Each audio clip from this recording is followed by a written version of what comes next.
Hi and welcome back. Today I'm going to try something a little bit different. I've mentioned in other videos how the best way to approach making tongs when you're new at it is to not try to make pairs of tongs. So what I'm going to do is I'm going to turn these pieces of cardboard into tong blanks, and I'll show you how making good looking pairs of tongs actually gets easier regardless of your skill level when you have several blanks to work with. So what I have to work with are 24 pieces of cardboard, and on each one I'm drawing a tong blank. And I'm not measuring, I'm drawing them actually as fast as I can, and I'm numbering each one as I go.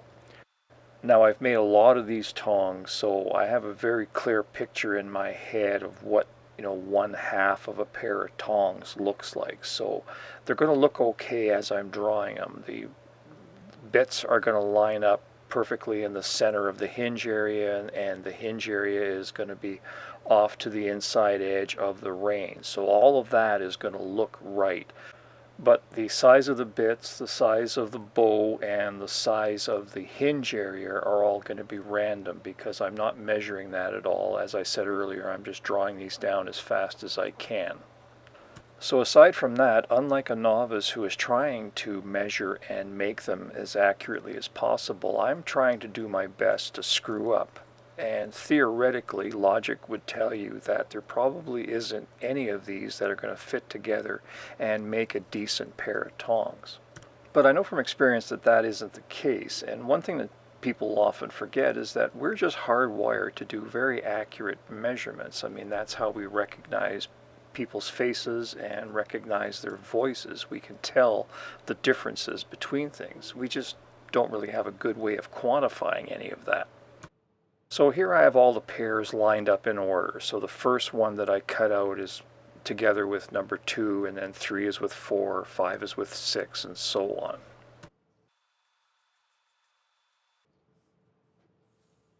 The first thing that I'm going to do is compare the first 2 that I cut out. And this is basically where we all started. We've been working an afternoon, and now we have 2 blanks to put together. And as you can see, I don't even have to actually put them together before I can start seeing the differences. The hinge areas on the 2 are very, very different, and the bows are close, but they're still different. And here's where the problem usually happens. You're excited about making your first pair of tongs. You know they look a little different, but you're convinced that they're not that bad, but you don't realize yet that when you flip these over and rivet them together, you're going to magnify all of those differences because now they're sitting right next to each other, and you have a good way of measuring all the little imperfections in the 2 halves. The other problem is at this point there really isn't a lot you can do, because if you try to take the tongs apart, you're probably going to wind up wrecking them, and if you do get them apart, trying to reforge one half is going to mess up the rivet hole and create a lot of other problems. So it's really important to get the hinge area, what some people call the boss, to match up as closely as possible, because once the 2 halves are riveted together, that's pretty much how it's going to stay. If you have bits that are out of shape, or the reins are a little sloppy or kind of lumpy, you can reforge them while the tongs are together, but the boss is really a hard thing to deal with once they're together. So now I want to look at number 3 and number 4 and see if they fit together any better than the first 2 did. And as you might have guessed, you're seeing the same problems here. The hinge areas are different and the bows are different. The bits are fairly close, but that's about it. And when you assemble them, you get the same results as the first pair. So people at this point usually get pretty discouraged with making tongs. The next thing that I want to do is compare these 4 blanks together. And this is the whole reason I cut these shapes out of cardboard, because 2-dimensional shapes are very easy to compare with each other.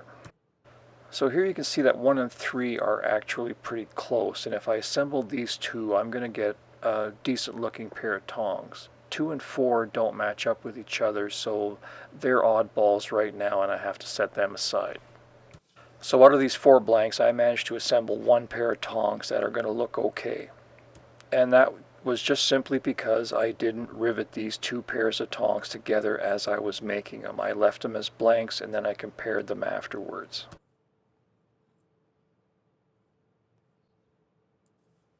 So I'm going to continue this process. I've pulled out 5 and 6 and I'm going to compare them together and see what happens. I found a match with 2 and 5, so out of 6 blanks I now have 2 pairs of tongs that are looking good.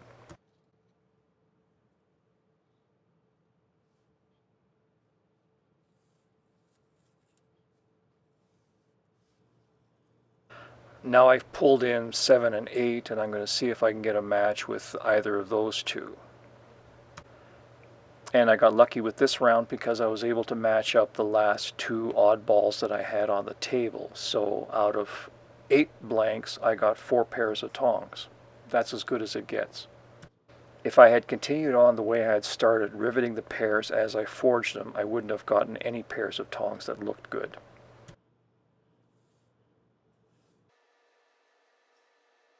And here are the 4 pairs of tongs all lined up. They're all different from each other, but they all look okay. So this is the pattern that develops after you forge a number of tong blanks, and it's the reason I said it's easier to assemble tongs that are acceptable if you just concentrate on making tong blanks and not putting them together as tongs right away. Everybody makes mistakes. It's not just because you're new at it. I mean, my tong rack is full of tongs that I couldn't sell, so basically I don't have a decent pair of tongs even though I've made thousands of them. So the point I'm trying to make though is that even though you mess up, your screw-ups are going to fall within a fairly narrow range. So if you just relax and accept that this is going to happen and keep forging blanks, and then when you have a number of them, start assembling them. And as with everything else, the more you do, the better you're going to get at it. You're going to develop the techniques that you need to do accurate work, and the problem is just going to go away. The last thing that I want to do today is compare all 24 blanks that I've cut out with each other. So I'm creating stacks of blanks that are similar in shape and size, so they would make pairs of tongs.